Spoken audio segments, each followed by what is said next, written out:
வணக்கம், இது அரண்சை. நான் தேவா பாஸ்கர். நீங்கள் பார்த்து கொண்டிருப்பது டீப் டைவ் பாட்காஸ்ட். இன்னைக்கு பாட்காஸ்ட் எபிசோட்ல எதை பத்தி பேச போறோம் அப்படின்னா, நேற்றைய தினம் நடந்த சம்பவம் கிட்டத்தட்ட இந்தியாவையே உலுக்கி போட்டுச்சுன்னு கூட சொல்லலாம்.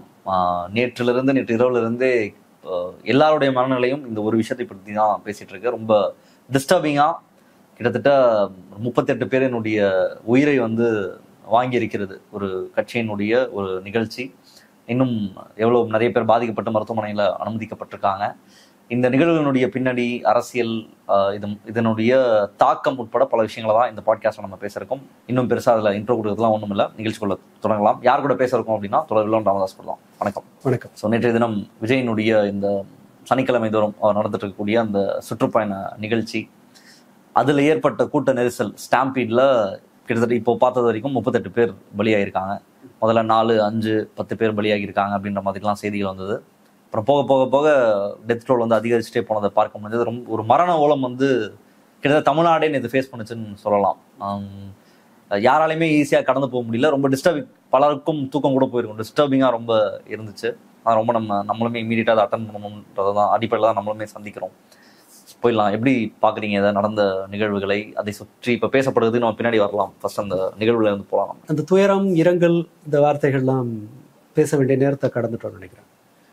ஆமாம். ஆனால் இதில் இது அவருடைய இயலாமை, தெரியலை, பப்ளு பாவம், இது இந்த குற்றத்திற்கு இணையான குற்றங்கள், இந்த மாதிரியான நரேஷன்ஸ். இன்னைக்கு விஜய் அதாவது அந்த கட்சியை குற்றம், விஜய் எவ்வளவு ஃபீல் பண்ணுவாரு, அவருக்கு எவ்வளவு கஷ்டமா இருக்கும் இப்ப பேசுறோம். இந்த துயரத்திலிருந்து அவர் வெளியில வரணும் அப்படிங்கிறாரு டிவிகேவோட வக்கீல். அப்படி சொல்றாரு. ஸோ அவங்களுக்கு பிரச்சனை அவங்க தலைவர் கவலைப்படுவாருங்கிறது தான் இருக்கு.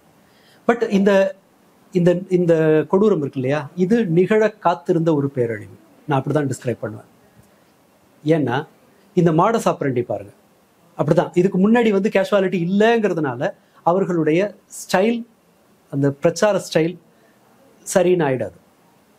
ஆரம்பத்திலேருந்து அந்த இதை கவனிங்க. அவர் ஒரு சில அவர் அல்லது அவரை இயக்குபவர்கள், அவர் அவ்வளவு புத்திசாலித்தனமா இது எல்லாத்தையும் திட்டமிட்டு இயங்குவார் நான் சொல்லலை. பட் எல்லாத்துக்கும் ஒரு டீம் இருக்கும் அந்த அரசியலை வழி நடத்துவது. நீங்க என்ன பண்ணணும், என்ன பேசணும், எப்படி வரணும், அந்த பிரச்சார வடிவம் யாரு, எதிரிகள் யார் யாரு அப்படிங்கறதெல்லாம் டிசைன் பண்ண ஒரு பின்னாடி ஒரு டீம் இருக்கும். அது யாருன்னு தெரிய அவசியம் இல்லை. அது இருக்கலாம். அவர் சும்மா வந்துட்டு போறவரா கூட இருக்கலாம். அதுல அவருக்கு எந்த அளவு தெளிவு இருக்குங்கிறது கூட நமக்கு தெரியாது. அதை பிறகு பேசலாம். ஆனா அவர்கள் இந்த இந்த இந்த பிரச்சாரத்தை டிசைன் பண்றாங்கல்ல, குறைவான பிரசன்ஸ், ரொம்ப குறைவான நேரம் மட்டும் காட்சி அளிப்பது. இது என்ன செய்யும்? அந்த டெம்ப்டை உருவாக்கும். விஜய்க்கு வெறித்தனமான ரசிகர்கள் இருக்காங்க அப்படின்னு சொன்னா விஜயோட ஒரு படம் கூட ஃபெயிலியர் ஆகக்கூடாது. ஆனா அட்டர் ஃபிளாப்பான படங்கள் பீரியாடுகளா வந்துகிட்டே இருந்தது. எந்த படத்தையும் ஈவன் ரசிகர்களால கூட 2-3 நாளை காப்பாற்ற முடியாத படங்கள்லாம் உண்டு. ஸோ விஜய் ரசிகர்கள் இருந்தாலும் கூட சரக்கு நல்லா இருந்தா தான் எடுப்பாங்க அப்படிங்கிறது தான் யதார்த்தம். ஸோ அதை மீறி ஒரு அரசியலுக்கு அதற்கு மேல அவர்கள் என்ன டிசைன் பண்றாங்கன்னா, அவர் குறைவாக தோன்றுகிறது, ரொம்ப குறைவான நேரத்தில் ஸோ இது என்ன ஆகும்? அந்த ஹைப் கிரியேட் ஆகும். எல்லாரும் அடிச்சு பிடிச்சிட்டு வந்து சேருவாங்க. அடுத்ததா லேட்டா போறதுங்கிறது. லேட்டா போறதுன்னா இது ரொம்ப காலமா எல்லாரும் பண்ணிடுது. இந்த முறை அந்த லேட்டா போறதுல வேற ஒரு மசாலாவை ஆட் பண்றாங்க. ஊடகங்கள் இந்த கிளம்பிட்டாரு, இந்த போயிட்டு இருக்காரு, வர்றாரு அப்படிங்கும் போது என்ன நடக்கும்? வீட்டுக்குள்ள உட்காந்துருக்கவன் வெளியில வருவான். அவன் அந்த இடத்தை நோக்கி கூட்டத்தை இழுக்கிறதுக்கான மீடியாவினுடைய பப்ளிசிட்டியும் ஒரு காரணமா சொல்றீங்க. முக்கியமான காரணம். நான் இந்த பிரச்சனையில், இந்த மரணங்களில் A1 விஜய்னு வச்சுக்கிட்டா, குற்றத்திற்கு காரணமானவர்கள் வச்சுக்கிட்டா, மீடியாக்கள் A2. நம்ம இப்போ போயெல்லாம் பாசாங்கெல்லாம் பண்ண முடியாது, மேலோட்டமெல்லாம் பேசுவதற்கு அவசியம் இல்லை. என்ன காரணங்கிறது 2ஆம் பட்சம். அவர்களுக்கு டிஆர்பி கிடைக்குது அல்லது வேற ஏதாவது, அதெல்லாம் 2ஆம் பட்சம். ஆனால் ஊடகங்களுக்கு இது ஒரு மிக முக்கியமான ரோல் இருக்கு. ஒரு பிரச்சாரம் தான் உங்களுக்கு தேவைன்னா ஒரு வீட்டை விட்டு பேக்கை தூக்கிட்டு கிளம்பும் போதுலேருந்து கவரேஜ் பண்ண அவசியம் இல்லை. அதை செய்தார்கள். அடுத்ததா குறைவான அரசியலை பேசுவது, அதை அவர் செய்கிறார். குறைவான அரசியல். ஏன்னா அவர் டார்கெட் பண்றது பொலிட்டிக்கலா இருக்கிற செக்ஷன். ஒரு கல்ட்டை உருவாக்குறதுக்கு நீங்க அரசியல்லாம் பேசக்கூடாது. அந்த கல்ட்டை என்கேஜ் பண்ண போதும். அவர்கள் எல்லாரும் குவிறாங்க. அவங்கள வர வைக்கிறதுக்காக ரொம்ப குறைவா அரசியலை பண்ணிட்டு என்ன பண்ணுவேங்கிறத பேசாமல். அரண்சை நண்பர்களுக்கு வணக்கம். அரண்சை ஊடகம் சுயேட்சையாக இயங்குவதற்காகவே உருவாக்கப்பட்டது. நாம் செய்கிற வேலை உண்மையிலேயே மக்களுக்காக செய்கிறோம் என்பதை நீங்கள் நம்பினால், வாய்ப்பு இருந்தால், இந்த ரேசர் பே QR கோடுக்குள்ளே நீங்கள் அதை ஸ்கேன் பண்ணி எங்களுக்கு உங்களால் இயன்றதை விருப்பம் இருந்தால் ஆதரவு தெரிவிக்கலாம். குறைவான அரசியல் பேசாம, அதாவது ஒரு சித்தாந்தம் பேசினா தானே உங்களுக்கு பிரச்சனை. சித்தாந்தம் தானே நீட்டி முளைக்கி நீங்க பேசணும். ஊர்ல 4 பிரச்சனையை பேசி நான் வந்தா எல்லாத்தையும் சரி பண்ணிடுவேன்னு ஒரு அஷூரன்ஸை கொடுத்துட்டு நீங்க இறங்கி கையை காட்டிட்டு இறங்கிடணும். அதுக்கு மேல அவனுக்கு வேலை விடக்கூடாது. கீழே இருக்கிற குரூப்புக்கு சொன்னதை செய். நீ உனக்கு உன் இஷ்டத்துக்கு ஆடிக்க. ஒரு சின்ன கேள்வி, அதை யோசிக்கும் போது நமக்கு அது புரியும். ஒரு பத்திரிகையாளரை ரொம்ப இன்சல்ட் பண்ணி ஒரு நடவடிக்கை நடக்குது. அவர் பத்திரிகையாளர்களை கண்டுக்காம போறதுங்கிறது ஒரு ரொட்டீனா நடக்கிறது தான். சார் ஒரே ஒரு கேள்விக்கு பதில் சொல்லுங்க, போயிட்டே இருக்காரு. அது இல்லை, ஒரு பத்திரிகையாளரை இன்சல்ட் பண்றாங்க, எல்லாரும் அதுக்கு ரியாக்ட் பண்றாங்க. வேற ஒரு கட்சியா இருந்தா என்ன செஞ்சிருக்கும்னு சொன்னா, கட்சி தொண்டர்களுக்கு ஸ்ட்ராங்கா ஒரு மெசேஜ் கொடுத்துருப்பாங்க, ஏய் மீடியாக்காரங்கள்ட்ட ஜாக்கிரதையா இருக்கு. அல்லது கட்சி ஒரு ஆளை ஏற்பாடு பண்ணியிருக்கும், மீடியாக்காரங்களுக்கு இடையூறு இல்லாம இருக்கிறதுக்கான ஒரு ஏற்பாடு நடந்திருக்கும். இந்த மாதிரி ஏதாவது கட்சிக்காரர்களை எச்சரிச்ச ஒரு செய்தியை பார்த்தீங்களா? மாட்டாங்க. ஏன்னா அவனை அந்த குரூப், அந்த கல்ட் குரூப்பை நீங்க டிஸ்டர்ப் பண்ணிட்டீங்கன்னா அவன் உங்களுக்கு எதிராக திரும்புவான் அல்லது வரமாட்டான். நீங்க அவனோட அந்த வைப் மென்டாலிட்டியை இன்னும் இப்போ ஒரு படி மேலே சொல்றதுன்னா, அந்த ஃப்ரீ ஃபயர் மைண்ட் செட். என்ன நடந்தாலும் எனக்கு கவலை இல்லை, நான் என்னோட டார்கெட்டை நோக்கி நான் ஓடிட்டே இருப்பேன். உயிர் போறது அதெல்லாம் இல்லை. ஏன்னா சுட்டு 50 பேரை கொண்டுட்டு கேம்ல அடுத்தது போற அந்த மைண்ட் செட்டுக்கு தயாரானவர்கள். அதனாலதான் ஒருத்தன் சரிஞ்சு கீழே விழுந்தாலும் இன்னொரு குரூப் ஃபாலோ பண்ணுது. வண்டியில கீழே விழுந்து கிட்டத்தட்ட செத்து போய்ப்பாடுங்க ஒரு குரூப். இவங்களும் இந்த கூட்டத்தை நெறிப்படுத்துறத விரும்புறது இல்லை. ஏன்னா அதுல கையை வச்சா அந்த கூட்டம் வராதுன்னு உங்களுக்கு தெரியும். கூடுதலா இந்த ஹைப்பை கிரியேட் பண்றதன் மூலமா, அது உலகம் முழுக்க அந்த இருக்கு. நீங்க குறைவாக வெளியில வர்றவங்களை பார்க்கணும், சினிமா ஸ்டாரை பார்க்கணுங்கிற ஆசை இருக்கு. இதுல பாருங்களேன், தாவேகா தொண்டர்கள் பெருசா எதான மாதிரி தெரியல. ரொம்ப சாதாரண மக்கள், வேடிக்கை பார்க்க வந்த மக்கள் இறந்திருக்காங்க. இதுல குழந்தைகள், சிறுவர்கள், பெண்கள் அதிகமா. யாரெல்லாம் ஒரு கேஷுவாலிட்டி ஆகக்கூடாது அப்படின்னு போர் மாதிரியான காலகட்டத்துல யாரெல்லாம் கேஷுவாலிட்டியா இருக்கக்கூடாதுன்னு நினைப்பாங்களோ அவங்கதான் மேஜர் கேஷுவாலிட்டிஸ். ஆனால் இந்த மாதிரியான கூட்டங்கள்ல ஏன் அது நிகழ காத்திருந்த பிரச்சனைன்னு நான் சொல்றேன்னா, இவர்கள் இப்படி ஒரு அவலம் நடக்கும் அப்படிங்கிறதுக்கான எல்லா சிம்டம்ஸும் இவங்களோட முந்தைய கூட்டங்கள்ல நடந்தது. இது முதல் கூட்டம் இல்லை, தெரியாம நடந்துச்சுன்னு சொல்றதுக்கு. யார் வருவாங்க, அவங்க எப்படி பிஹேவ் பண்ணுவாங்க, நம்மளால எந்த அளவுக்கு இந்த இடத்த கண்ட்ரோல் எடுக்க முடியும், இது எல்லாத்துக்கும் இவங்க என்னென்னலாம் அத்துமீறுவாங்க, இது எல்லாத்துக்குமான ட்ரையல் இதுக்கு முன்பே நடந்திருக்கு. வெவ்வேறு ஊர்களில் நடத்தியிருக்காங்க.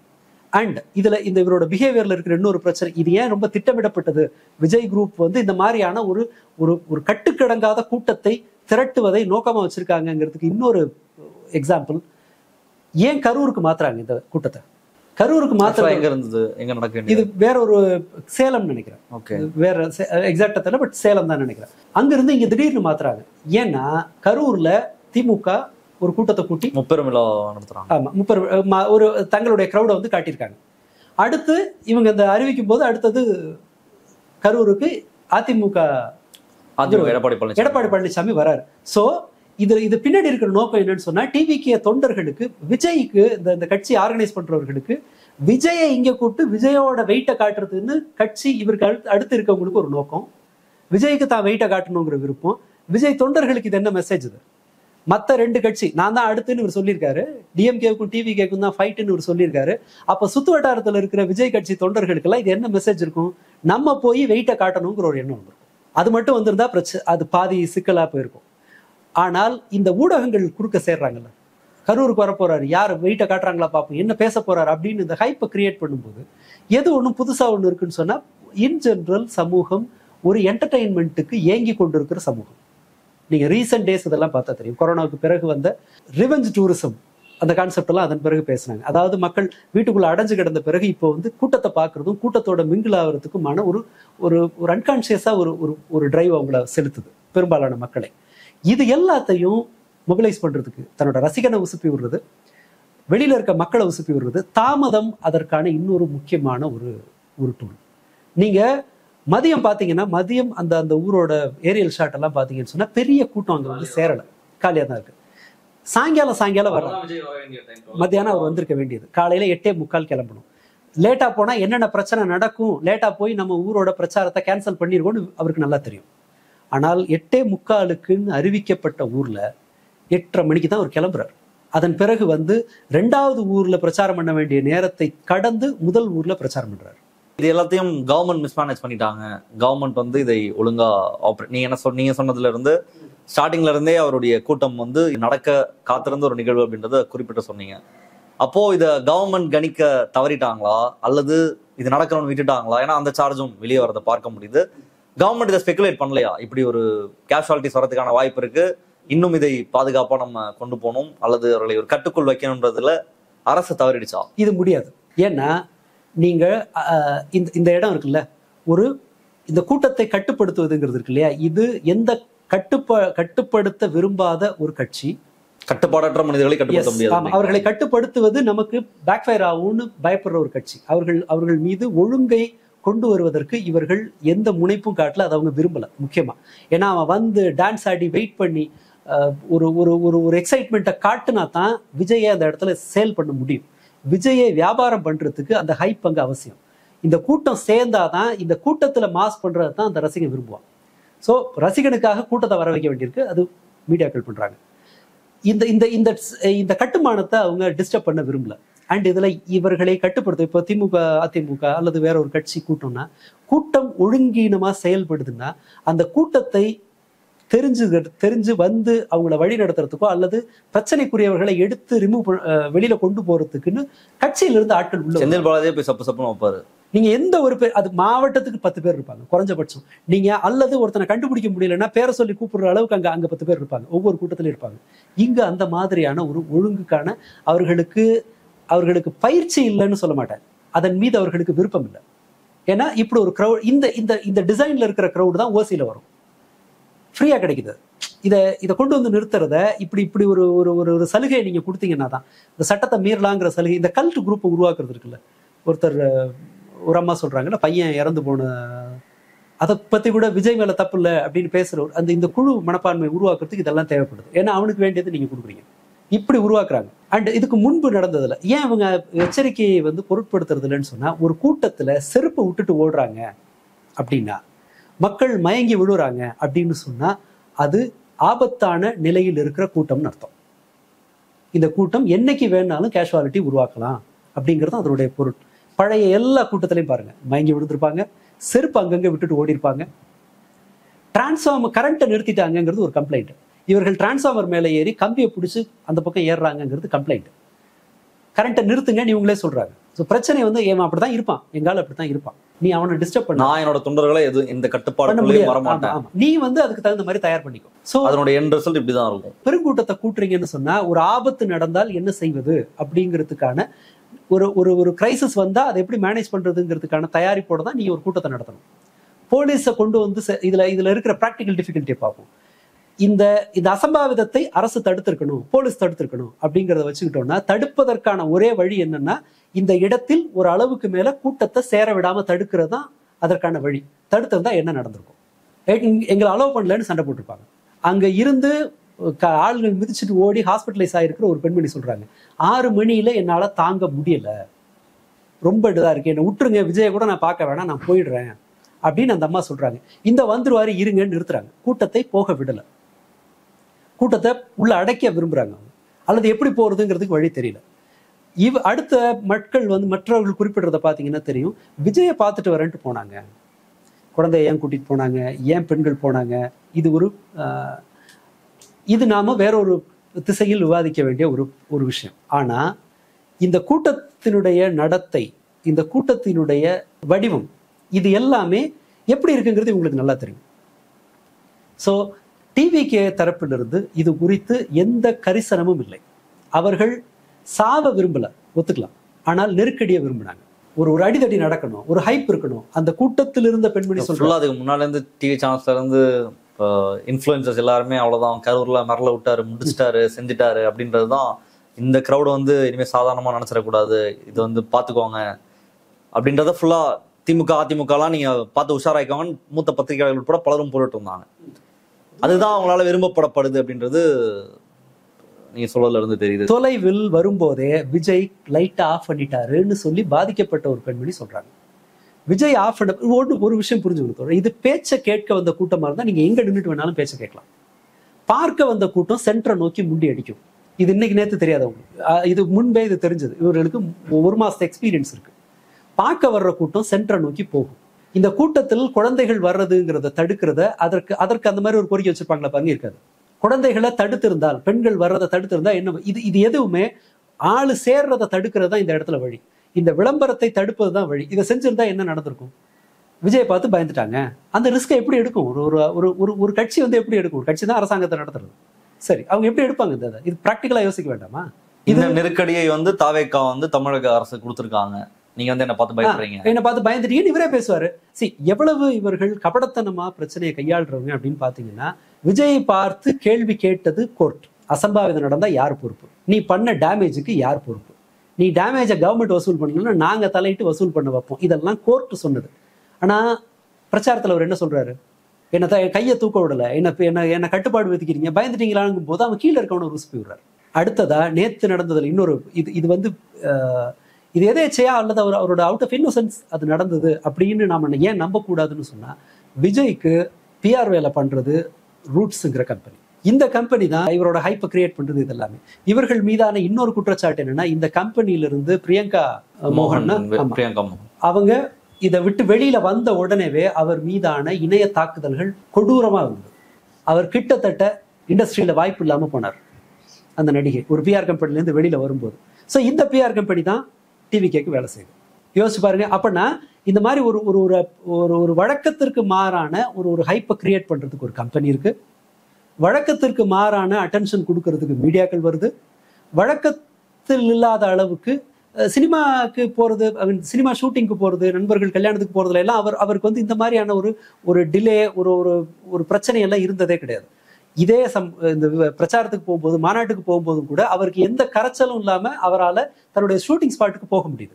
இந்த பிரச்சனை நடந்த பிறகு தன்னுடைய முகம் தெரியாத மாதிரி மறைச்சுக்கிட்டு அவரால் வர முடியுது. ஸோ எந்த மாதிரி போனா கும்பலை ஆக்டிவேட் பண்ணலாம், எப்படி போனா கும்பல்கிட்ட சிக்காம நம்ம சேஃபா போலாம் அப்படிங்கிறது நுட்பம் தெரியாதவரும் இல்லை விஜய். எல்லாத்தையும் ஒருங்கிணைச்சு நீங்க பாத்தீங்கன்னா தெரியும். இந்த ஹைப் அவர்களுக்கு தேவைப்படுது. இந்த கூட்டம் கட்டுக்கடங்காத கூட்டம், அதாவது அந்த ஒரு சஸ்பென்ஸ் இருக்கிற, எப்ப வருவாருங்கிறது இருக்கிற, ரொம்ப ரொம்ப ரேரா காட்சி தர்ற ஒரு முகத்தை பாக்குறது, இது எல்லாத்தையும் ரொம்ப கிளவரா இவங்க பயன்படுத்துறாங்க. எப்படி சீமான் தரப்பு வந்த போது அவர்கள் ஆட்சியை பிடிப்பாங்கன்னெல்லாம் நம்மளோட பயம் இல்லை. ஆனா சீமான் உருவாக்குன அந்த குரூப் இருக்குல்ல, அந்த வழிபாட்டு குழுமம் இருக்குல்ல, தலைவன் சொன்னா யாரையும் பாஞ்சு பிராண்டுற அந்த பிஹேவியர் இருக்குல்ல, கிட்டத்தட்ட அதே மாதிரி ஒண்ணு இவர் உருவாக்குறாரு. சீமானுக்கு தமிழ் தேசியம்ங்கிற ஒரு லேபிள் இருந்தது. அதை வச்சுக்கிட்டு அதை பண்ணார். விஜய்க்கு விஜய் மூஞ்சி பாலிடிக்ஸ் மட்டும்தான், அவர் முகம்தான் அந்த இடத்துல. மாவட்ட செயலாளர் நாங்கள் ஒருத்தர் இருந்து மாவட்ட ரீதியா அதை கட்டுப்படுத்துற ஆட்கள்னு ஒரு 50-100 பேர் இருந்தாங்கன்னா இந்த கூட்டத்தை ஒழுங்குபடுத்துவதுங்கிறது சிரமம். கூட்டத்திலிருந்து மக்கள் வெளியில போறதுக்கான வாலண்டியர்ஸ் கிடையாது. முந்தா நாள் ஒரு மீடியாவில் பார்க்குறேன், 10,000 வாட்டர் பாட்டில்கள் தயாரா இருக்கு. அசத்திய விஜய் ரசிகர்கள் இருக்கு. பாட்டில் கொடுத்த மாதிரி எனக்கு தெரியல. மதியம் 1 மணிக்கு வர்றாங்க, 7 மணி வரை காத்திருக்கிறாங்க. இவ்வளவு நேரத்துக்கு சாப்பாடு, இந்த மாதிரி நெருக்கடியை தெரியாம இருக்காது. அரசை நோக்கி கேள்வி கேட்கிறாங்கல்ல, எப்படி ஒருத்தர் ஃபெலிக்ஸ் கேட்கிறார், அது எப்படி சிஎம்முக்கு உடனே தகவல் தெரியும்னு கேட்கிறாரு. அந்த இடத்துல இருந்தார்ல உங்க தலைவர், அவருக்கு எப்படி தெரியாம போச்சு? அவர் அங்க மேல உட்காந்துட்டு பாட்டு பாடுறதுக்கு நேரம் இருக்குல்ல, அந்த பாட்டு பாடிட்டு இருந்த நேரத்துல கீழே ஆம்புலன்ஸுங்க போகுது, மக்கள் மயங்கி விடுறாங்க. அதை நிறுத்தி இந்த இடத்தில் இந்த சேதாரத்தை குறைத்திருக்க வாய்ப்பு விஜய்க்கு இருந்தது, அரசுக்கு கிடையாது. ஏன்னா இந்த இடத்துல என்ன மாதிரி நடவடிக்கை எடுத்தாலும் சிக்கல். என்ன கேட்டா, அங்க மயங்கி விழும் பொழுது விஜய் பேசிட்டு இருந்த காட்சிகளும் வெளியாகி அதன் பிறகும் கூட ஒரு பாட்டு பாடுறாரு. ப்ரையாரிட்டியை, மக்களை எவாக்குவேட் பண்றது அவருடைய ப்ரையாரிட்டியா இருந்துருந்துச்சுன்னா இது நடந்திருக்காது. இந்த சம்பவம் நடந்த பிறகு இந்த கேள்வி இவ்வளவு அநாகரிகமான கேள்வின்னா, செந்தில் பாலாஜி எப்படி இவ்வளவு சீக்கிரம் வந்தாருன்னா, கரூர்ல இருக்கவர் வரலாம், அவரால் வர முடியும். பிரச்சனை அங்கேயே இருந்தவன் கட்சிக்காரன் என்ன பண்ணான், ஆம்புலன்ஸ் டிரைவர் பிடிச்சிட்டு அடிச்சிருக்காங்க. இவர்கள் எப்படி ஒரு ரியாலிட்டியோடு கொஞ்சமும் பொருந்தாமல் எங்களை டிஸ்டர்ப் பண்ணிட்டாங்கன்னு அந்த ஒரு இது மாதிரி இந்த ஓனாய் கூட்டம் மாதிரி பாயிறாங்கன்னு சொன்னா, ஜாம்பி மாதிரி பாயிறாங்கன்னு சொன்னா, சும்மா போது ஆம்புலன்ஸுங்கிறாங்க. பயமுறுத்துறதுக்காக இவர்கள் இங்கேயும் அங்கேயும் ஆம்புலன்ஸை ஓட்டுறாங்கன்னு கட்சி அந்த இடத்தில் இருந்த தொண்டர்கள் சொல்றாங்க. அங்கே செத்துட்டு இருக்கும்போது ஆமா, மக்கள் 40 பேர் இறந்திருக்கிறதுல 2 விஷயம் தான். இதுல தலைவருக்கும் தொண்டர்களுக்கும் ஒரே கிரைட்டீரியா தான். ஒண்ணு, அவர்களுக்கு இது சீரியஸ் ஆகுங்கிற அறிவு இல்லை, அல்லது சீரியஸ் ஆகுறத பத்தி கவலை இல்லை. 2 காரணம் தான் இருக்க முடியும். விஜய்க்கா இருந்தாலும் இவங்களுக்கா இருந்தாலும். விஜய் ஓடட்டும், சரி ரைட், அவர் பயந்தவர், அவருக்கு ஒன்றும் தெரியாது, ரைட் வச்சுக்கலாம்.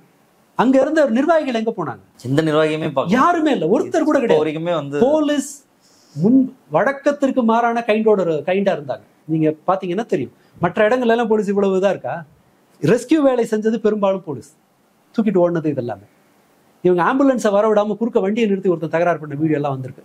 பட் இன்னைக்கு நடக்கிற விவாதங்கள் இந்த பிரச்சனையின் இந்த சிக்கலை தீர்க்கிற மாதிரியான பிரச்சாரங்கள் இல்லை. நேஷனல் மீடியாக்கு எல்லாமே வேற ஒரு டைரக்ஷன் எடுக்கிறாங்க. இதுல பிஜேபியோட ஸ்டாண்ட் வந்து ரொம்ப வினோதமா. அதுக்கு வரலாம் தோழர், இந்த பிரச்சனைக்கு வரலாம். அக்கௌண்டபிலிட்டி, இப்போ டிவிகே விஜயினுடைய இந்த அக்கௌண்டபிலிட்டி ஃபேக்டரை எப்படி புரிஞ்சுக்கலாம்? இன்னைக்கு இவ்வளவு பெரிய ஒரு டெத் நடந்திருக்கு, ஒருத்தர் கத்துறாரு, ஒரு பத்திரிகை 30 பேர் செத்து போயிருக்காங்க, பதில் சொல்லுங்க அப்படின்றாரு. அவர் பாட்டுக்கு போறதை பார்க்க முடிஞ்சது.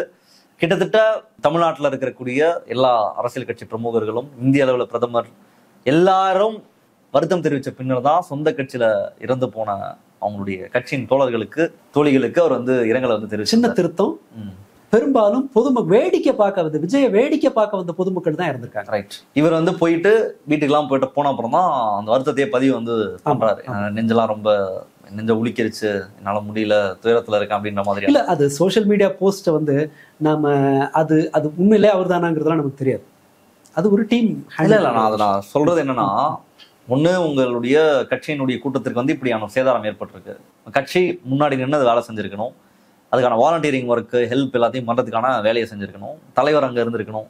அட்லீஸ்ட் உங்க தலைவர் போறதுல பிரச்சனை இருக்கு, அவர் போனா திரும்பவும் அங்க ஒரு கிரௌட் வரும், அங்க பிரச்சனை வர்றதுக்கு வாய்ப்பு இருக்கு அப்படின்னு சொன்னாலும் கூட கட்சியோட நிர்வாகிகள் பண்ணிருக்கலாம், அவர் அதை ஆப்ரேட் பண்ணிருக்கலாம், கிரௌட பிரஸ்ஸை ஃபேஸ் பண்ணிருக்கலாம், அக்கௌண்டபிலிட்டி எடுத்துக்கலாம். ஒரு தலைவனுக்கான பண்பு அப்படின்றது என்ன? பயந்து வர்றது எல்லாராலையும் பண்ண முடியும். காமன் மேனுக்கும் ஒரு லீடருக்கும் இருக்க வித்தியாசம் அப்படின்றது, ஒரு லீடர் வந்து எதிர்கொள்ளணும் எல்லாத்தையும், ஒரு கிரைசிஸை ஃபேஸ் பண்ணணும். அந்த கிரைசிஸ்க்கும் எனக்கும் சம்மந்தமே இல்லைன்னு ஓடி போகக்கூடிய ஒரு நபர், இதை வந்து எப்படி பாத்துக்கலாம்? அந்த கட்சியும் பொறுப்பேற்கல, விஜயும் பொறுப்பேற்கல. விஜயோட பர்சனாலிட்டி இந்த இடத்துல ஒரு தனிநபரோட பர்சனாலிட்டியை பேசுறது அனாவசியம். பட் இந்த இடத்துல ஒரு லீடருங்கிற மாதிரி காட்சிப்படுத்தப்படுறாருங்கிறதுனால அவருடைய இயல்பு நான் சொல்றேன். அவர் தன்னோட சொந்தக்காரங்க வீட்டுக்கு போயிட்டு வந்ததான வரலாறு கூட கிடையாது. ரொம்ப நீண்ட காலத்துல அவர் நாகப்பட்டினத்துல போய் பேசுறாரு இல்லையா, சுத்தோட முத்துப்பேட்டை அந்த சைட்ல தான் நினைக்கிறேன் அவங்க அப்பாவோட ரிலேட்டிவ் ஊர்லாம் இருக்குது. அந்த மாதிரி அவர் தன்னோட சொந்தக்காரங்களோடு ஃப்ரெண்ட்லியா இருந்த மாதிரியான எந்த ரெக்கார்டும் கிடையாது. ஒண்ணு, தன்னோடு பணியாற்றியவர்களோடு ஒரு நல்ல ரிலேஷன்ஷிப்பை மெயின்டைன் பண்ணாருங்கிறதும் கிடையாது. இன்ஃபேக்ட் ஒரு படம் தோற்றால் அதன் பிறகு அவர்களை சீந்தவே மாட்டார். அது இயக்குனராக இருக்கட்டும், எந்த ப்ரொடியூசருக்காவது இவர் போய் அவரோட துக்கத்துல போய் பங்கேற்று அந்த மாதிரி ஏதாவது இருக்கா? மற்ற எல்லாருக்கும் அது உண்டு. தன்னை உருவாக்கினவங்க இல்ல தன்னால நஷ்டப்பட்டவங்களுக்கு ஒரு காம்பன்சேஷன் பண்ணணும் அப்படிங்கிறத அநேகமா பல நடிகர்கள், அவருக்கு இந்த மாதிரியான ஒரு இயல்பும் கிடையாது. ஒரு சமூக நிகழ்வுகளை தொடர்ந்து ஃபாலோ பண்றவரு அப்படிங்கிற மாதிரி நீங்க விஜய் சேதுபதி எல்லாம் பார்க்கலாம். அவருக்கு பாலிடிக்ஸ் பேச மாட்டாரே தவிர இந்த சமகால அரசியல் குறித்து அவருடைய பார்வை என்னங்கிறது வந்து நேரடியாக மறைமுகமாக பண்ண. இப்படி ஒரு பொலிட்டிக்கலா அவர் ஆக்டிவாகவும் இருந்தது கிடையாது. சரி, சர்வீஸ் மைண்ட் இருக்கிற ஒரு நபரா அப்படின்னா அதுவும் கிடையாது. அல்லது ஒரு நல்ல ஆர்கனைசரா தன்னுடைய ரசிகர் மன்றத்தை சரியா அதை ரெகுலரா அவங்கள வந்து அட்டன் பண்ணி அந்த மாதிரி செஞ்சவரா, அதுவும் கிடையாது. இவருக்கு தொடர்ச்சியாவே ஒரு சமூகத்திலிருந்து துண்டித்து கொண்டு வாழ்வதுதான் இவருடைய இயல்பு. அவர் பிழைக்கிறது எதுலன்னு சொன்னா, குறைவா ரொம்ப வெளியில தெரியாதுங்கிறதுனால அவர் மீதான அந்த எதிர்பார்ப்பு இருக்குல்ல, லெஸ் அவைலபிள் அப்படின்னு. இந்த சில ஷூ ஒரு பிரபல பாடகர் நினைக்கிறேன், அதுல பாடகரோ பாஸ்கெட் பால் பிளேயரோ யூஎஸ்ல நண்டு மாதிரி தேள் மாதிரி ஷூ எல்லாம் செஞ்சு சேல் பண்ணுவாங்க. அவரோட ஐடியா அது 3000 ஷூ தான் விற்கும், அதுக்கு மேல அது விற்காது.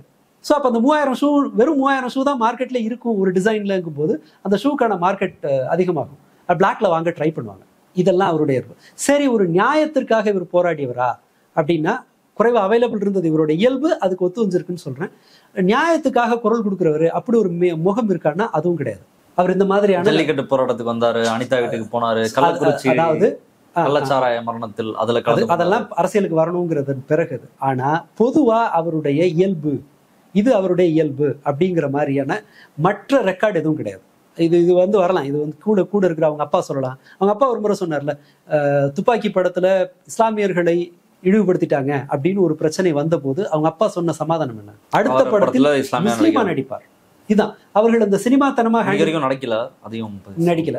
ஜோசப்ங்கிற வார்த்தையை மறைச்சிட்டு இப்போ பூத்தி வைக்கிறாரு, அந்த ஐடென்டிட்டிக்கு வராருன்னு வச்சுக்கோங்க. ஸோ இவரோட என்டையர் பர்சனாலிட்டியை பார்த்தோம்னா அவர் சமூகத்தோடு ஒட்டுவதை விரும்பல, ஈவன் நெருக்கமான உறவினர்களோடு கூட.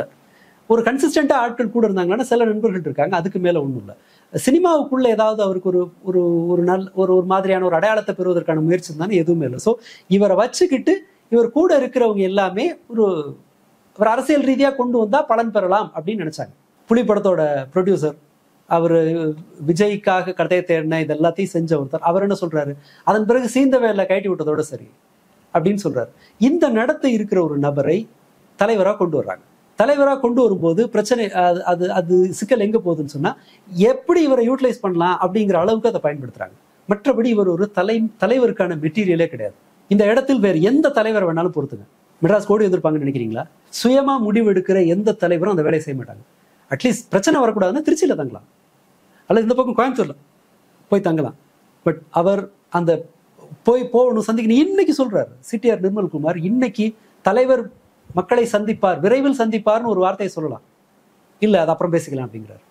அவர்களால் அப்படி ஒரு கமிட்மெண்ட்டை கூட இருக்கவங்களால கொடுக்க முடியல.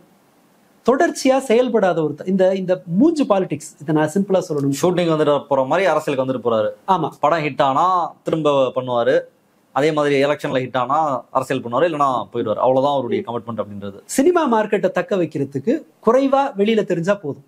மற்ற நடிகர்கள்லாம் என்ன பண்றாங்கன்னா, போய் ராமஜிராவ் ஃபிலிம் சிட்டியில போய் நடிகர் அஜித் மாதிரி அதை விரும்பாதவர்கள் அந்த இடத்துக்கு போறாங்க, அங்க போய் எடுக்கிறாங்க, மக்களை நேரடியா சந்திச்சு பிரச்சனையை உருவாக்காம இருக்கிறதுக்குன்னு சொல்லி. ஆனா அரசியல் அதற்கு நேர் எதுனானது.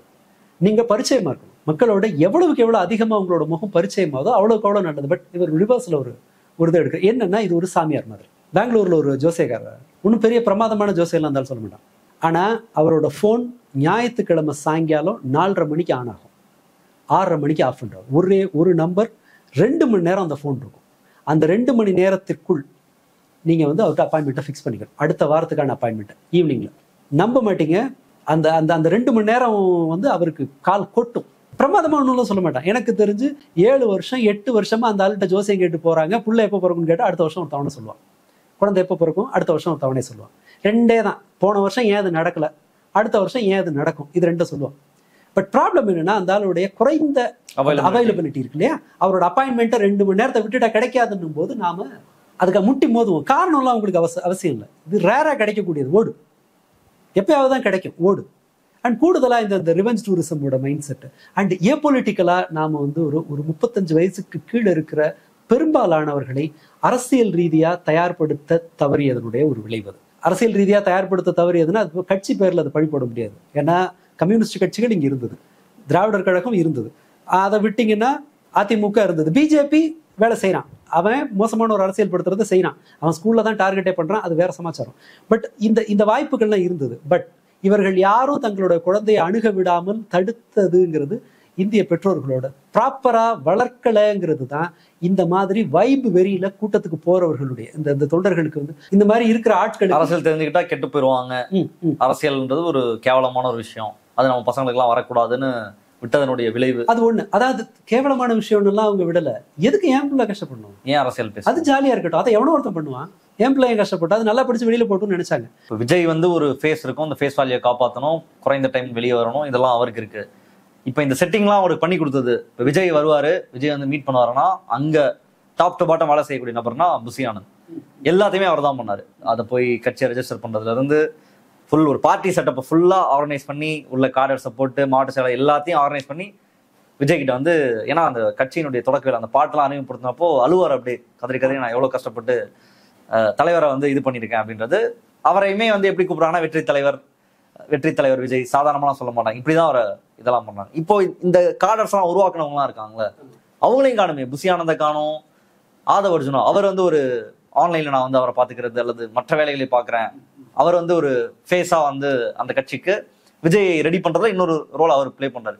இவங்க இந்த மாதிரியான நபர்கள்.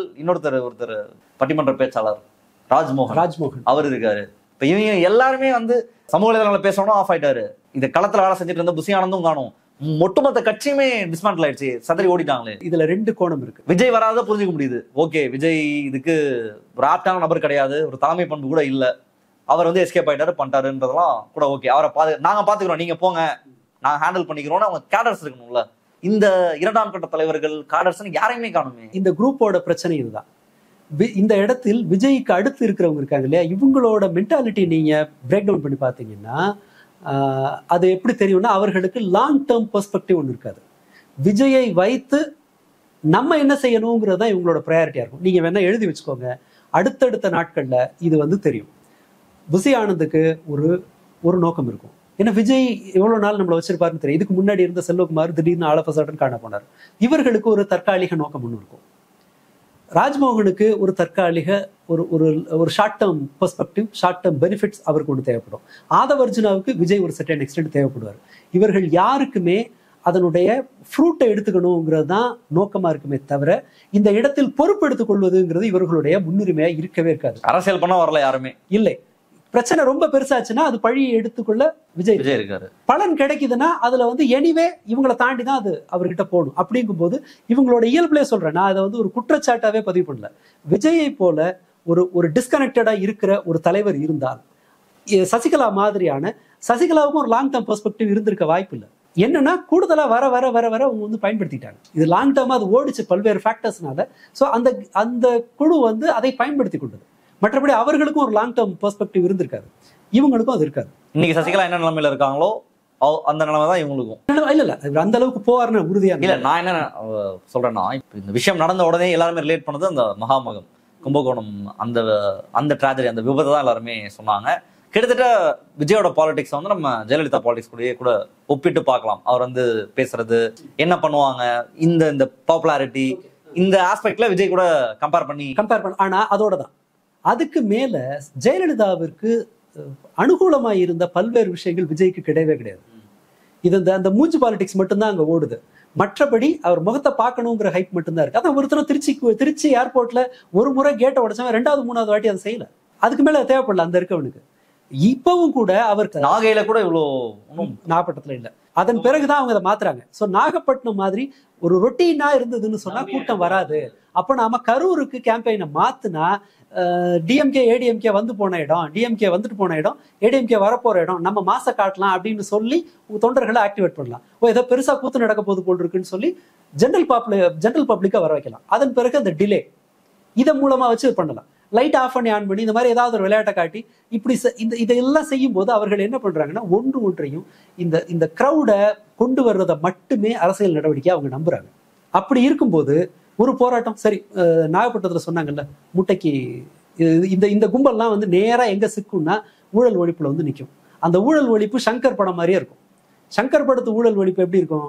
வாடகை கூடுதலா வாங்குறவன கழுத்த இருக்கிறது, அல்லது லஞ்சம் வாங்குற சின்ன லெவல் ஆஃபீஸருங்க, இவங்க பேர்ல தான் அவங்களுக்கு அந்த வெறுப்பு இருக்கும். மூட்டைக்கு 30 ரூபா 40 ரூபா கொடுக்கறது ஒரு விவசாயிக்கு பிரச்சனையா? யூனியன் கவர்மெண்ட் சிம்பிளா ஒரு சட்ட திருத்தத்தின் மூலமா உங்களோட அடி வயித்துல அடிக்கிறது பெரிய பிரச்சனையா? சரி, இதுக்கு எதிராக ஏதாவது ஒரு ஆர்ப்பாட்டம், ஒரு போராட்டம், ஒரு தொடர் நடவடிக்கை, ஏதாவது ஒரு செயலுக்கு ஒரு தொடர் நடவடிக்கை, எல்லாத்துக்கும் அட்டெண்டன்ஸ் போட்டு போனா போதுமா? நீட்டுக்கு இன்னைய வரைக்கும் கேள்வி கேட்கிறேன், இன்னைய வரைக்கும் பதில் சொல்றாங்கல்ல. டிஎம்கே பார்த்து இன்னைய வரைக்கும் கேள்வி கேட்கிறாங்க, அவங்க இன்னைய வரைக்கும் பதில் சொல்றாங்க. ஏன் நான் செய்யல அப்படிங்கறத பதில் சொல்றாங்க. இவர் என்ன சொல்றாரு? நான் இலங்கை தமிழர் பிரச்சனைக்கு இன்னைக்கு தான் பேசுறேன்னா, நான் 14 வருஷத்துக்கு முன்னாடியே பேசினேன். அவ்வளவுதான். ஒரு அட்டெண்டன்ஸை போட்டுறது, மூஞ்ச காட்டுறது, இவ்வளவுதான் இவங்களுடைய இந்த பாலிடிக்ஸ் இருக்கு. இப்படி நடக்கும்போது 2ஆம் மட்ட தலைவர்கள் அதிமுகவுக்கு ஏற்கனவே ஒரு ஸ்ட்ரக்சர்ல இருக்கிற ஒரு பார்ட்டி இருந்தது. அதுக்கு முன்னாடி ஆட்சியில ஒரு 10 வருஷம் இருந்திருக்காங்க. இல்ல ரொம்ப அது திமுக மாதிரி ஒரு கட்சியிலிருந்து பிரிஞ்சு வந்ததுனால அவர்களுக்கு கட்சி கட்டுமானம் அவங்க கையில வச்சு, மாவட்ட செயலாளர்கள் இவங்க எல்லாம் கீழ்மட்டத்துல மக்களோட கனெக்டடா இருந்தாங்க. அது ஒரு கம்பெனியா இருந்தது. அந்த இடத்துல போர்ட் ஆஃப் டைரக்டர்ஸ் தான் இஷ்யூ. ஸோ அதை வச்சு ஒரு ப்ராஃபிட்டபிள் கம்பெனி ஆள் முன்னப்பின்ன இருக்கும்போது அதை நடத்திட முடிஞ்சது. அவங்க வெயிட் உருவாக்கி வர்றது அப்படின்றது. இந்த இடம் என்னன்னு சொன்னா, யாருக்குமே ஒரு நீண்ட கால லட்சியம் கிடையாது. யாருக்குமே ஒரு நியாயமா சொல்லணும்னு சொன்னா தலைமை மீது ஒரு அபிமானமும், அவர் பெரிய அபிமானம்லாம் கிடையாது. அவருக்கு விஜய் காண போனார்னா அவங்க வேற இடத்துக்கு போய்க்கலாம். எவ்வளவு வீக்கா இருக்கு அப்படின்னு சொன்னா, ஜெகதீஸ்வரன் சொல்றாரு, கட்சியில இந்த கொள்கை பரப்புல அந்த செய்தி தொடர்பாளர்களுக்கு எல்லா வேலையும் விட்டுட்டு வர்றாங்க, அவர்களுக்கு ஒரு குறைந்தபட்ச சம்பளம் இருக்கணும் அப்படின்னு ஜெகதீஸ்வரன் ஆர்கியூ பண்றாரு. இது அவரே பதிவு பண்ணது, வேற எங்கேயும் சொல்லல, அவரே சொன்னது அப்படின்னு இவர் போய் கேட்கிறாரு. ஜான் ஆரோக்கியசாமிகிட்ட கேட்கிறாரு. சரிங்க, அது கொடுத்துதானே ஆகணும், எல்லாரும் அது கட்சிக்கு முழுமையா வேலை செய்யும் போது ஒரு குறைந்தபட்ச சம்பளத்தை பண்ணணும் அப்படின்னு அவங்க பேசுறாங்க. மேபி 40,000 ரூபாய் அப்படிங்கிற மாதிரி வருது. ஏன்னா கட்சி சார்பாக போறவங்களுக்கு ஊடகங்கள்ல பணம் தர மாட்டாங்க, அந்த போக்குவரத்துக்கான படி வந்து கொடுக்க மாட்டாங்க. அப்படி ஒரு கேட்கிறாரு, சரி அப்படின்னு சொல்றாங்க. அதன் பிறகு அதை பத்தின பேச்சே இல்லை. அடுத்ததா இவர் போய் கேட்கிறாரு, இந்த மாதிரி அப்படின்னு சொல்லுவோம். இல்லை இனிமேல் கட்சியில இருந்தெல்லாம் பணம் தர மாட்டாங்க, ஏன்னா பணத்தை கொடுத்துட்டு பதவிக்கு வர ஆளுங்க இருக்காங்க இங்க, ஸோ கட்சி வந்து செலவு பண்ணாது அப்படின்னு சொல்றாரு. ஜான் ஆரோக்கியசாமி சொல்றதா அவர் சொல்றாரு. யோசிச்சு பாருங்க இது எப்படி இருக்குன்னு சொன்னா, அதாவது இப்போ அவருக்கு ஒருவேளை ஒரு ஒரு ஒரு நீண்ட கால கண்ணோட்டம் இருந்ததுன்னு சொன்னா, அந்த இடத்துல இருக்கிற ஜான் மாதிரி ஒருத்தர் விஜயானந்திட்ட போய் பேசிட்டு, ஏங்க ஒரு நம்ம கட்சிக்கு பேசுற ஒரு ஆடு, அவங்களுக்கு ஒரு மினிமம் சேலரி இருந்தால் தான் நம்ம அவங்களுக்கு தொடர்ந்து அவங்க நம்ம கூட வேலை செய்வாங்கன்னு சொல்லி அவர்களை தக்க வைக்கலாம். பட் அவங்க என்னன்னா, அவருக்கு ஒரு லாங் டேர்ம் பெர்ஸ்பெக்டிவ் இல்லை, ஓடுற வரைக்கும் ஓடட்டும், வருது. இப்படி வந்து ஒரு தற்காலிக லட்சியம் கொண்டவர்களுடைய கூடாரமா அது இருக்கும்போது அதுல எவன் பொறுப்படுத்துப்பான்? ஒரு கான்ட்ராக்ட் லேபர் மாதிரி பிஹேவ் பண்றாங்க. கான்ட்ராக்ட் ஒரு பர்மனன்ட் எம்ப்ளாயி பஸ்ஸை ஓட்டுவார், ஒரு டெம்பரரி எம்ப்ளாயி ஒரு புயல்ல பேரழிவின் போது ஒரு பெர்மனன்ட் எம்ப்ளாயி வண்டியை ஓட்டுவான். ஏன்? அவனுக்கு அந்த இடத்துல வேலை, அடுத்த ரிட்டையர்ட் ஆகிற வரைக்கும் அவனுக்கு அந்த வேலை இருக்கு. அவனுக்கு ஏதாவது ஒன்று ஆச்சுன்னா அந்த இடத்துல காம்பன்சேஷன் இந்த நிறுவனம் கொடுக்கணும் அப்படின்னு ஒரு விதி இருக்கு. அதுக்கு மேல இந்த இடம் எனக்கு வேலை கொடுத்த இடம், நான் இந்த சர்வீஸை எடுக்கணும்னு தன்னியல்பா அவர்களுக்கு ஒரு எண்ணம் வரும். இது எல்லாமே வந்ததுனாலதான் அசாத்தியமான புயல்கள்லையும் அரசு ஊழியர்கள் வந்து வேலை செய்யறாங்க. இந்த சினாரியோ அப்படியே இந்த கட்சிக்கு பொறுத்துங்க. யாருக்கும் நீண்ட கால நோக்கம் கிடையாது. கீழே டான்ஸ் ஆடுறவன்ட்டு ஒரு கேளுங்க, அவனுக்கு கிடையாது. அவன் வைப் பண்றதுக்கு ஒரு இடம் வேணும். வேடிக்கை பார்க்க வர்றவங்களுக்கு இதுல ரொம்ப பரிதாபத்துக்குரியவர்கள் வேடிக்கை பார்க்க வந்தவங்க. அவங்களுக்கு ஒரு க்ரௌட் வந்தா போய் எட்டி பார்க்கணுங்கிற ஒரு ஆசை மட்டும்தான். இதை நாம இங்க மட்டும் செய்யல, சாமியார் மடங்கள்ல இதை செய்யறாங்க. வேற யாராவது ஒரு சின்ன நடிகர் வந்தா கூட அது நடக்குது. அந்த லெவலுக்கான ஒரு சின்ன நடிகர் வந்து அவங்கள போய் கும்பலா கூடிக்கணுங்கிறது இதெல்லாம் வந்து நடக்குது. ஸோ இப்படி ஒரு நெருக்கடி இருக்கும்போது, ஒரு சூழல் இருக்கையில் நாம் இதில் குறை அப்படின்னு நாம பார்க்கணும்னு சொன்னா, இதில் முழு பொறுப்பு விஜய்ங்கிற ஒரு நபர் தான். இப்போ அந்த செகண்ட் பார்ட்டுக்கெல்லாம் நீங்க சொன்ன இன்னொரு விஷயம், விஜய் வந்து இங்க சொல்லாதீங்க, பப்ளு வந்து பாவம்னு வந்து சொல்றாங்களா. இன்னைக்கு ஒரு கான்ஸ்பிரசி தியரிஸ் வந்து ஃப்ளோட் பண்றது, எப்படி செந்தில் பாலாஜிக்கு ஃபோன் போச்சு, எப்படி முதலமைச்சர் எப்படி 10 நிமிஷத்துல ரியாக்ட் பண்றாரு, என்னமோ ஒன்று நடந்திருக்கு, இங்க திமுக சதி செஞ்சிருச்சு, திமுக ஒரு 40 பேரை பலி கொடுத்துருச்சு, இதுதான் வந்து டைரக்ட் சார்ஜ்.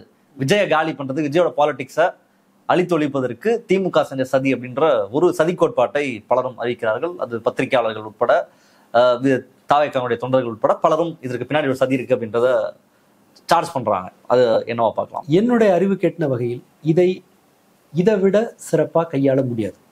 அதான் யதார்த்தம். ஏன்னா ஒரு செய்தி எப்படி போகும்னு சொன்னா, இந்த பிரச்சனை நம்ம எல்லாரையும் விட அரசுக்கு செய்தி சீக்கிரம் போகுங்கிறதான் உண்மை.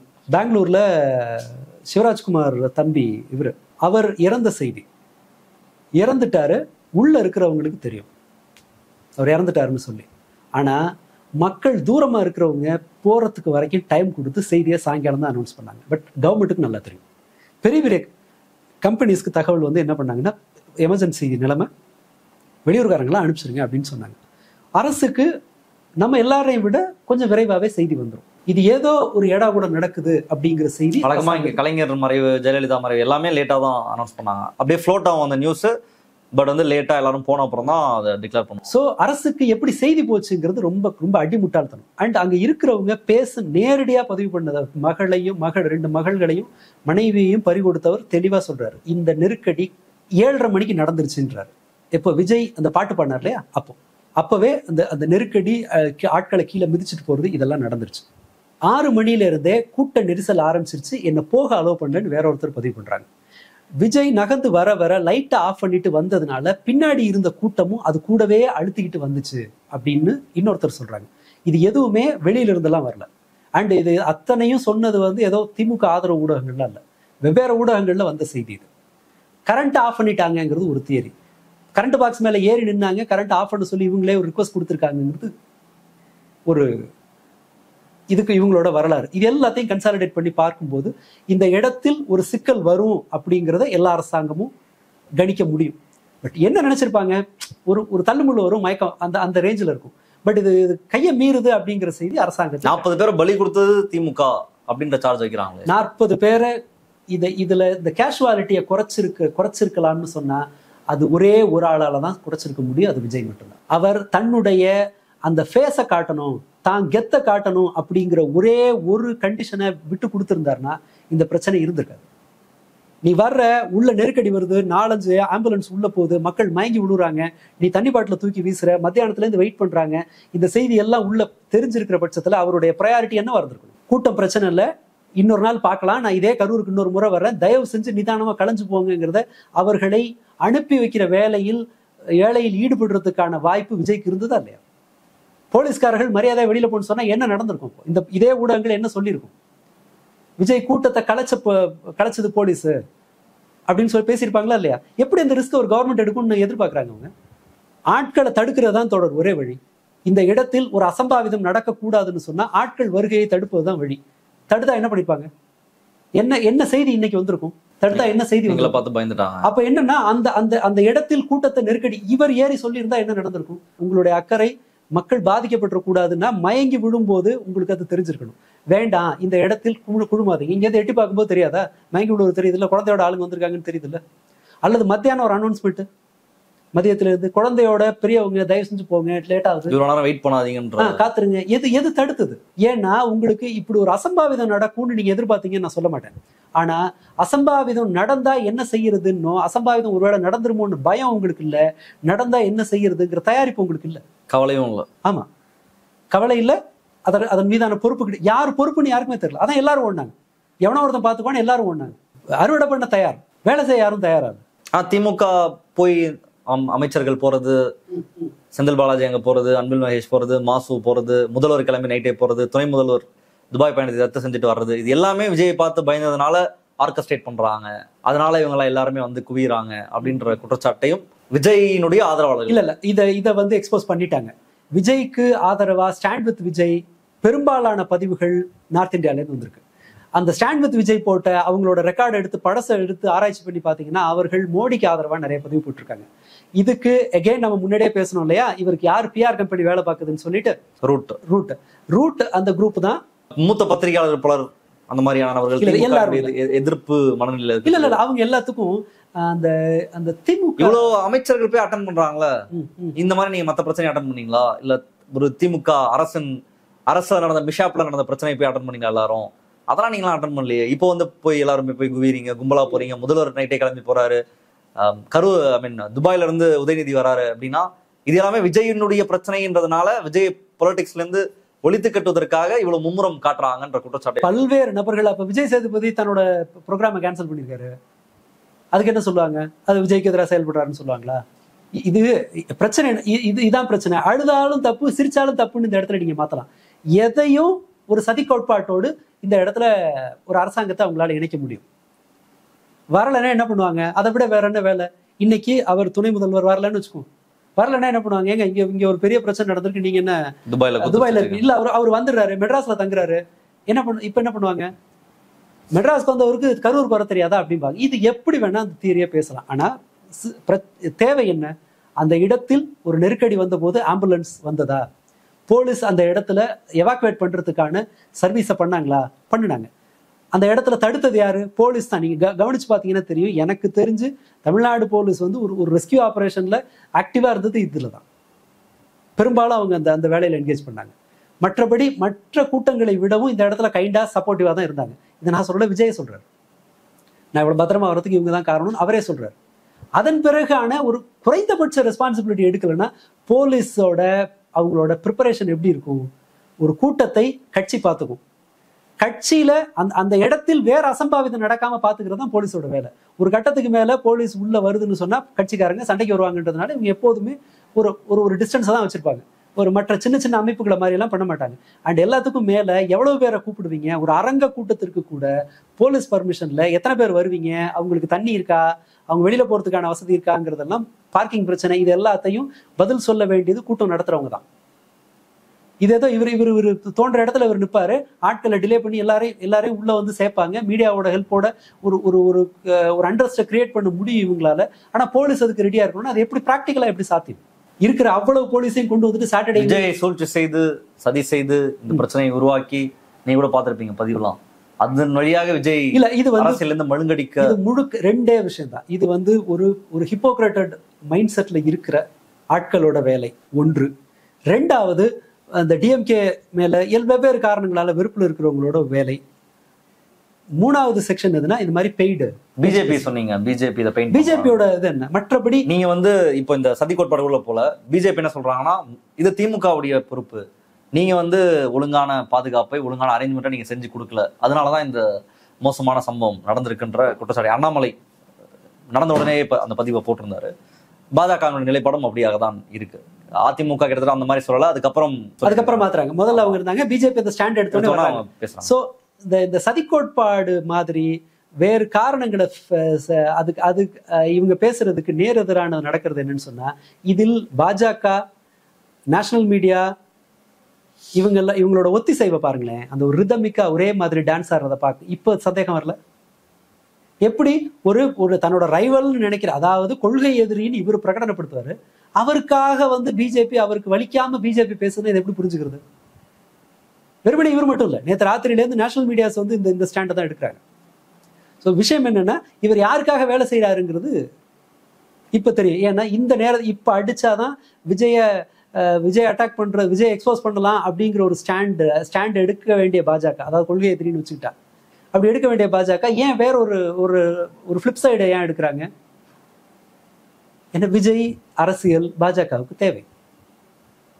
ஏன்னா இவர்கள் இதற்கு முன்பு தமிழ் தேசியத்தின் பெயரால பெரியாரை காலி பண்றதுக்கான ஒரு முயற்சி ஃபிளாப் ஆச்சு. இன்ஃபேக்ட் அது வேறொரு வகையில் வேலை செய்தது. நீங்க பெரியாரை சீமான் மட்டம் தட்டி பேசும்போது, அவர் அவமானப்படுத்தி பேசும்போது, பெரியாருக்கான ஆதரவு கூட்டம் வந்து இன்னும் வெளியில வந்தாங்க, அதை ஒரு மூமெண்டா மாத்தினாங்க. பட் எனிவே இன்னமும் நம்ம வந்து சீமான் அந்த குரூப்ல இருந்து இளைஞர்களை மீட்கிறதுங்கிறது ஒரு பெரிய சேலஞ்சா இருந்துச்சு. அது ஒரு கல்ட் குரூப் ரெடியா காப்பாற்றுறதுக்குள்ள விஜய் கட்சி ஆரம்பிச்சு பாதி பேர் அங்க போயிட்டாங்க. இவங்களை வந்து போற இடத்துல எல்லாம் கடிச்சு தன்னோட இளமையை தொலைச்சு 35 வயசுக்கு அப்புறம் சிந்திச்சு இவரை நம்பி போய் நம்ம நாசமா போயிட்டோம் அப்படின்னு 10 ஆண்டு காலத்தை வீணாக்கின மாதிரி இங்க ஒரு செக்ஷன் வந்து ரெடி ஆகுது. பட் இந்த இடத்துல என்னன்னா, பெரியாரை தோல்ல தூக்கி வச்சுட்டு அவரை காலி பண்ற, அவரை குப்பையில போடுற ஒரு வேலை. நான் இது என்னோட வார்த்தையிலேருந்து நீங்க எடுத்துக்க வேணாம். லயலா மணி சொல்றாரு, நாங்க பேசுறதுக்காக எடுத்துட்டாங்க, திராவிடம் அதெல்லாம் தமிழ் தேசியம் எங்களோட இதுவா, எங்களோட ப்ரையாரிட்டி அதனாங்க இது ஒரு நிர்பந்தம் அதை எடுத்துக்கிட்டோங்கிற மாதிரி லயலா மணி சொல்றாரு. அதுதான் அவங்களோட கொள்கை. இவருக்கு விஜய் மூஞ்சுக்கு மேல் இவர்களுக்கு எதுவும் தேவைப்படலை. பட் இந்த மூஞ்சு பாலிடிக்ஸ் என்ன செய்யும்னு சொன்னா, வழிபாட்டு குழுக்களை தான் உருவாக்கும். நீட்டின இடத்துல போய் பாயிற அந்த கும்பல் இதைத்தான் உருவாக்கும். ஸோ விஜயை வச்சுட்டு வேறு மாதிரி பாலிடிக்ஸ் பண்ண முடியாதுங்கிற போது இந்த ஷார்ட் டேர்ம் பெர்ஸ்பெக்டிவ் இருக்கிற எல்லாரும் என்ன பண்றாங்கன்னா, மேக்ஸிமம் ரிட்டர்ன் எடுக்க ட்ரை பண்றாங்க. அதனுடைய ஒரு கொலாட்டரல் டேமேஜ் தான் அது. ஆனா இந்த டேமேஜ் இதுல 2 பாயிண்ட் நாம ரொம்ப கவனமா ஞாபகம் வச்சுக்கணும். இந்த குரூப் இருக்குல்ல, விஜய்க்கு அந்த விஜயோட கல்த் குரூப்ல இருக்கிறவர்கள் இருக்காங்க இல்லையா, இவர்கள் இந்த பேரழிவினால் திருந்த மாட்டார்கள். நமக்கு இருக்கிறது ஒரே ஒரு வாய்ப்பு தான். விஜய் இதற்கு பொறுப்பு அப்படிங்கிற செய்தி பரவலானால் ஒழிய இந்த கொடுமைகள் தொடர்வதை நாம நிறுத்த முடியாது. நாம 10 பேர் செத்தாதான் நம்ம பேசுவோம் அப்படிங்கிற மாதிரி ஒரு நிலைமையே இருக்கக்கூடாது. இந்த ஸ்டைல், இந்த டிசைன், இந்த பிரச்சார வடிவம் ஆபத்தானது. ஸோ இதை ஒரு நிறுத்தணும்னு சொன்னா இதற்கு நடிகர் விஜய் தான் பொறுப்பு அப்படிங்கிற செய்தி முழுமையா பேசப்படணும். அப்படியெல்லாம் ஒருத்தர் இதுல இருந்து விலகிட முடியாது. சும்மா சம்பந்தமே இல்லாத சித்திகப்பான் 2500 ரூபா வந்த கேஸை விசாரிச்ச நாடு, ஒரு பத்திரிகையாளரை கழுத்தை பிடிச்சு நடிச்ச ஒரு இது, எதற்குன்னு சம்பந்தமே இல்லாம பொறுப்பு விளம்பரத்துல நடிச்சதுக்காக பிரகாஷ் ராஜ் மேல விசாரணை இருக்கிற ஒரு நாடு. இவரை பார்த்தே கோர்ட்டு கேட்டிருக்கு. இவ்வளவு பிரச்சனை இருக்கும்போது விஜய் பாவம் அப்படின்னு சொல்லி அவருக்கு நீங்க விலக்கு கொடுத்தீங்கன்னு சொன்னா, இந்த மாதிரி இந்த பேட்டர்னை மற்றவர்கள் எடுப்பாங்க. அரசியலுக்கு எடுக்கணும்னு அவசியம் இல்லை. கும்பலை சேர்த்தாதான் நமக்கு கெத்துன்னு வேற ஒரு நடிகர் நினைக்கலாம். இப்போ ரஜினி, விஜய், கமல், இல்ல ரஜினி, கமல் இதுக்கு முன்னாடி நிறைய சினிமால இருந்து அந்த பிரபலங்கள்லாம் இருந்திருக்காங்க. அவங்களுக்கும் அதையும் கம்பேர் பண்ணி பார்த்தா அவங்களுக்கு அவங்க வரும்போது கூட்டம்லாம் வந்திருக்கும், அப்பெல்லாம் அந்த மிஷாப்லாம் ஏற்படல. இப்போ இதை கம்பேர் பண்ணி பார்க்கலாமா? இது வந்து ரஜினியோ கமலோ இல்ல இது வந்து அப்போ ரஜினியோ கமலோ இந்த மாதிரியான ஒரு கமல் இந்த நாடாளுமன்ற தேர்தல் சமயத்தின் போதெல்லாம் பிரச்சாரம் எல்லாம் போனாரு. அவரை பாக்குறதுக்கும் அவருக்கும் ஃபேஸ் வேல்யூ இருந்துச்சு. ரஜினி கட்சி ஆரம்பிக்கிறேன்னு சொன்னாரு. அதுல இந்த பிரச்சனை எல்லாம் அவர் ஆக்சுவலா கணிச்சாரு ரஜினி. ஆனா ரஜினி கமல் இவங்களுக்கு எல்லாம் இருக்கிறது என்னன்னு சொன்னா, அவர்கள் இந்த குறைவான காட்சி கொடுத்து, குறைவா முகத்தை காட்டி அந்த கூட்டத்தை கசகசன்னு ஒரு இடத்துல சேர்க்கணுங்கிற இன்டென்ஷன் அவங்களுக்கு இல்லை. அவர்களுக்கு ஒரு தலைவராக எமர்ஜா அரசியல் விஷன் இருந்துச்சு. ஆமா, அரசியல் ரீதியா கமலுக்கு ஒரு விஷன் இருந்தது. ரஜினிக்கு அது ஒண்ணு இருந்துச்சு. அவர் கிட்ட பேட்டர்ன் இதே தான். இந்த பிஜேபியோட ஆதரவு கட்சிகள், அந்த மூன்றாவது சக்தின்னு வர்றவங்களா இருக்காங்களே, அவங்க பிஜேபி ஆசீர்வாதம் இல்லாமலாம் வர முடியாது. அதான் யதார்த்தம். அவங்க அலோவ் பண்ணாம, நான் சொல்றது அவங்க நேரடியாக இறக்கி விட்டாங்கன்னு கூட சொல்ல மாட்டேன். பட் அவர்கள் கண்ணசைக்காம பண்ண முடியாது. ஏன்னா இவர் அப்படி ஒன்றும் ஒரு அசாத்திய துணிச்சல் மிக்கவர்னு எல்லாம் இல்லை. ஜெயலலிதா கிட்ட அவர் காட்டின பணிவு இருக்குல்ல, ஆனா அந்த பணிவுக்கு பிறகுதான் தலைவா படத்துக்கு தான் அந்த பிரச்சனை வந்துச்சு. தலைவா படம். அதன் பிறகு ஜெயலலிதா துரத்தி அடிச்ச போது அவருக்கு இந்த கோவம்லாம் வரல. ஏன்னா என்னவாவது பண்ணிடுவாங்கங்கிற பயம் இருக்கிற பட்சத்தில் விஜய் ரொம்ப அடக்கி வாசிச்சுட்டு வீட்டை விட்டு வெளியில வராம தான் இருப்பார். நம்மள ஒன்றும் பண்ண மாட்டாங்கங்கும் போதுதான் இவரால் ஆக்டிவா செயல்பட முடியுது, இந்த மாதிரியான ஒரு நடவடிக்கைகளை எடுக்க முடியுது. பட் இப்படி ஒரு ஜெயலலிதாவுக்கு அவ்வளவு பயந்தவர் பாஜகவுக்கு பயப்படாம இருப்பாருன்னு நான் நம்பல. அவங்களோட கை இல்லை அப்படின்னு சொன்னா அதை நான் நம்புறதுக்கு ஒன்றும் இல்லை. அவங்க தேவையில்லைன்னா இவர் எப்பயோ காதை திருகி உட்கார வச்சிருந்துருக்கலாம். அண்ட் இவரோட இந்த பொலிட்டிக்கலா அவருக்கு ஒரு தயாரிப்பு நிலையில் இருந்தவரும் இல்லை. நீங்க வேறு மாதிரியான அந்த அரசியல் ரீதியா செயல்படுறதுக்கு உண்டான 2 வருஷம் இருக்குல்ல, இந்த 2 வருடத்தில் அவர் தனிப்பட்ட நபரா சொந்தக்காரங்களை பார்க்கல, ப்ரொடியூசரை பார்க்கல, டைரக்டர் பார்க்கல. ஒருத்தன் ஃபெயிலியரை கொடுத்துட்டான்னா அதன் பிறகு அவனை தூக்கி போட்டுருவாரு. இதெல்லாம் அவருடைய நடத்தை, அவரோட பிஹேவியர், அவரோட கேரக்டர்னு வச்சுக்கோ. பட் அதுக்கு மேல ஒண்ணு இருக்கு. கடந்த 2 வருஷத்துல இவர் கட்சியை பொலிட்டிசைஸ் பண்றது இருக்கட்டும், ஒரு தலைவரா இவர் என்ன அரசியல் ரீதியா இவர் எப்படி தன்னை மெருகேற்றிட்டார்? ஏதாவது ஒரு ப்ராக்ரஸ்? திடீர்னு ரோட்டு ஓரம் ஒரு சிலைக்கு வேற எந்த கட்சி தலைவராவது உண்டா தன்னோட அலுவலகத்தில் எல்லா தலைவர்கள் சிலையும் வச்சுட்டு அவங்க பிறந்த நாளுக்கு மாலை போடுறது? கடைசியா ஒரு போட்டோ கிராஃபிக் அது ஒரு போட்டோஷாப்பை ரியலா மாலை போடலன்னெல்லாம் கூட செய்தி வந்துச்சு. அது கொஞ்சம் டெக்னிக்கா தெரிஞ்சவங்க இருந்தாங்க. எங்கேயோ ஒரு தேவையில்லாத ஒரு இடத்துல சத்தம் போடாம காரை விட்டு இறங்கி ஓடி போய் மாலை போட்டு வண்டியில் ஏறின கதையெல்லாம் உண்டு. ஸோ அவருக்கு எந்த இடத்தில் தன்னை காட்டி கூட்டத்தை சேர்க்கிறது, எந்த இடத்தில் தன்னை காட்டாம தன்னோட வேலையை பார்க்கறதுங்கிற ஞானம் இல்லாதவர். அது மட்டும்தான் அவர் ப்ராக்ரஸ் ஆயிருக்காரு. அதுல என்ன பிளே பண்ணிருக்காருன்றதுதான், அவ்வளவுதான். அதற்கு மேல் அரசியல் ரீதியா அவர் தொண்டர்களை பொலிட்டிசைஸ் பண்றது இல்லை. அவர் இன்ஃபேக்ட் அவங்க பொலிட்டிசைஸ் ஆயிடக்கூடாதுங்கிறதுல அவர் ரொம்ப பர்டிகுலரா இருக்காரு. மாறா அவர் தானே ஒரு பொலிட்டிக்கலா அவர் எமர்ஜ் ஆக விரும்பல. ஒரு குறைந்தபட்ச தயாரிப்பிற்கு கூட அவர் தயாரா இல்லை. வாரம் ஒரு தரம் முகத்தை காட்டிட்டு போறது அப்படிங்கிறதுக்கு மேல் எதையும் அவர் செய்ய அல்லது அவர் இயக்குபவர்கள் செய்ய தயாரா இல்லை. ஸோ ஆனஹோல் ஒரு வழிபாட்டு குழுவை அவர் உருவாக்குறார். அவர்கள் தலைவரா அப்படின்ற ஒரு கேள்வியோட இதை முடிக்கலாம். ஒரு தலைமை பண்பு இருக்கக்கூடிய இல்ல, அது வாய்ப்பே இல்லை. அது இனி வரப்போறதும் கிடையாது. 50 வயசுக்கு தாண்டி அப்படியெல்லாம் ஒன்று வந்துட போறதும் கிடையாது. நாம் எச்சரிக்கையை கொடுக்க வேண்டியது ஒரு ஃபேக்டை நம்ம ஒத்துக்கணும். இந்த அடுத்த தலைமுறை, இந்த ஜென்சியை வளர்க்கறதில் ஒரு பெரும் தவறை சமூகம் செஞ்சிருக்கு. அவர்களை நெறிப்படுத்துவதில், அந்த அரசியல் ரீதியான்னு இல்லை, பொதுவான ஒரு குறைந்தபட்ச ஒழுங்கு, குறைந்தபட்ச பொறுப்புணர்வு, இதை ப்ரையாரிட்டைஸ் பண்ணாம நாம பரவலா குழந்தைகளோட வளர்த்ததோட விளைவு அதுல ஒரு செக்ஷன் சீமானுக்கு இந்த அரைகுறை அரசியல் புரிதலோடு இருந்தவர்கள் சீமான்கிட்ட போய் மாட்டின மாதிரி அரசியலற்றவர்கள் விஜய் கையில மாட்டிருக்காங்க. அந்த செக்ஷனை காட்டி, அந்த செக்ஷனை தூண்டி விட்டு, அந்த செக்ஷனை பயன்படுத்தி பிரச்சனை வரும்போது காணா போற வழக்கு தொடுக்கப்பட்டவர்கள்லாம் 25 வயசு 26 வயசுக்காரங்களா இருப்பாங்க. இந்த இடத்துக்கு பொறுப்பானவர்கள் அவர்கள் தான் அந்த வழக்கை சந்திக்கணும். ஸோ இது பெற்றோர்கள் கவனிக்க வேண்டியது. குறைஞ்சபட்சம் அடுத்து வர்ற ஒரு செக்ஷனையாவது இந்த பொறுப்போடையும் ஒரு சமூகத்தில் எப்படி இயங்கணும் அப்படிங்கிறதுக்கான பாடத்தோட நம்ம வளர்க்கலன்னு சொன்னா அடுத்து ஒரு கல்ட் குரூப் காணா போகும்போது 40 பேர்ல ஒருத்தரா நம்மளும் இருக்கலாம், யாரோ ஒருத்தர் இருக்கலாம். அதாவது இதுல இறந்தவர்கள் பெரும்பாலானவர்கள் அப்பாவிங்க. அவங்க ஒரு வேடிக்கை பார்க்க போறதுல இந்த கூட்டத்தை பிரம்மாண்டத்தை காட்டுனாங்களே தவிர அதோட ரிஸ்க ஒரு ஊடகம் சொல்லல. எத்தனை இடத்துல சொல்லியிருக்கோம். வர வேண்டாங்கிறத செய்தியை பல்வேறு இடங்கள்ல வர வேணான்னு தடுக்கிறதுக்கு எவ்வளவு வாய்ப்பு இருந்துச்சு. பெங்களூர்ல கலவரம் வந்தபோது ஊடகங்கள் 15 நிமிஷத்துக்கு ஒரு தரம் அமைதியா இருங்கிற நியூஸை சொல்லிக்கிட்டே இருந்தாங்க. ஃபர்தரா அது என்ன இருந்துச்சுன்னு சொன்னா, இப்படி ஒரு கலவரம் நடக்குதுன்னு தெரியாதவன் வீட்டுக்கு கூட அந்த செய்தி போச்சு, அவன் தான் பிள்ளைய வெளியில போகாம நிறுத்தினான். இங்கு அந்த மாதிரி ஒண்ணு நடக்கல. மாறா என்ன செய்யறாங்கன்னா, உனக்கு எப்படி தகவல் கிடைச்சதுன்றாங்க. இந்த இடத்தில் விஜய் மாறுவார் அப்படின்னு நான் நம்பல. ஊடகங்களை மாற்ற வைக்க நம்மளால முடியும். நாம தான் இந்த ப்ரெஷரை ஊடகங்களை நோக்கி கொண்டு போயாகணும். பல சமயங்கள்ல அது நடந்திருக்கு. நாம தான் இதை செஞ்சாகணும். அண்ட் இது பொறுப்பு விஜய் தான் அப்படிங்கிறத உரத்து பேசாமல் இப்படி ஒரு நெருக்கடி வர்றதை நம்மால் தடுக்க முடியாது. ரொம்ப நன்றி தோழர். ரொம்ப விரிவாக பேசியிருக்கோம். மக்கள் பார்த்துட்டு என்ன சொல்றாங்கன்னு பார்ப்போம். இந்த நிகழ்ச்சியில் கலந்து உங்களுடைய கருத்துக்களை பெருமைக்கு ரொம்ப நன்றி. விஜய் அப்படின்ற பேர் எடுத்தாலே கமெண்ட்ல கடித்து குதிரக்கூடிய தாவேகாவினுடைய ரசிகர்கள், தொண்டர்கள், விஜயினுடைய ஆதரவாளர்கள் இந்த வீடியோவை பார்த்துட்டு உங்களுடைய கமெண்ட் என்ன அப்படின்றத நிச்சயமாக கமெண்ட்ல பதிவு செய்யுங்க. மற்ற விஷயம் சந்திப்போம். நன்றி, வணக்கம்.